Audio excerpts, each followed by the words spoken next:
They cannot separate themselves.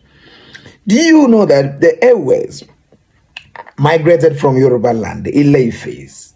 There's something that binds these people, the religion called the Ifa religion. I hope you know there's a religion called Ifa religion.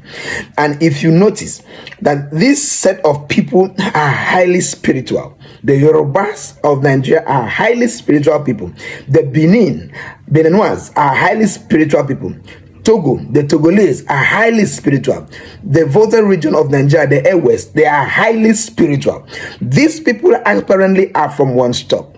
You might want to ask me how. Okay, let me tell you how they migrate. The journey didn't even start from the west of the Nile, where you find the Yorubas or the Ile-Ife. It didn't start there. They came from the Sudan to settle there. But the Sudan you are knowing is not the Sudan I am saying. The Sudan of that time is the Sudan of today, including the Senegal and the Mali. That a confinement was called the Sudan. And let me tell you, before they got to that confinement, they migrated from Egypt. What? Let me tell you, it did not even start from Egypt. As research began to dig deep, it was the descendants from the Israelis that decided to move that direction. I know when I mention Israel, a lot of people are going to have a problem with that, because with regards to the color of the people of Israel. But let me let you understand that the original people that were there as called the Israelis were naturally not whites per se.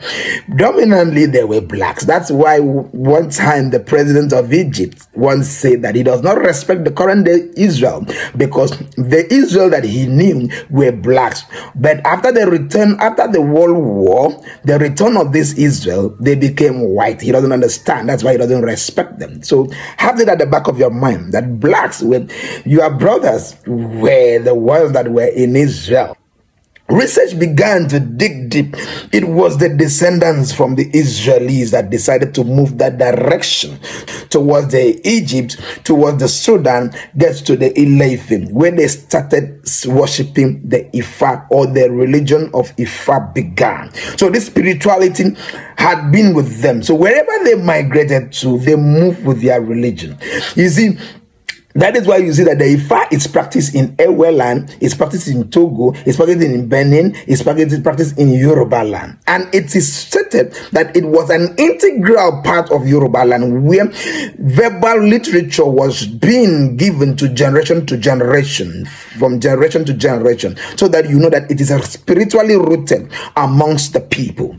The syllable of KP and GB, these syllables are found in these three tribes I earlier mentioned. That is the Ewe's, that is the Gas, and that is the Yoruba.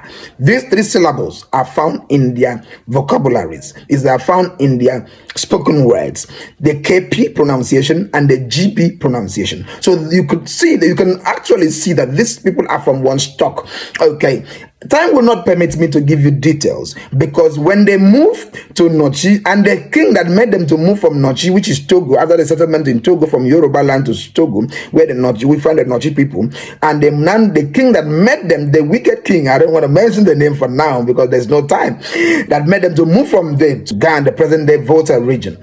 It's something for another day, but I will fully bring the body of work in my next presentation with regards to Ewe, the Togo, the Benin, and the Yorubas of Nigeria being one people. I will see you again. It's always your brother. Always good to come around you. Thank you and have a wonderful day.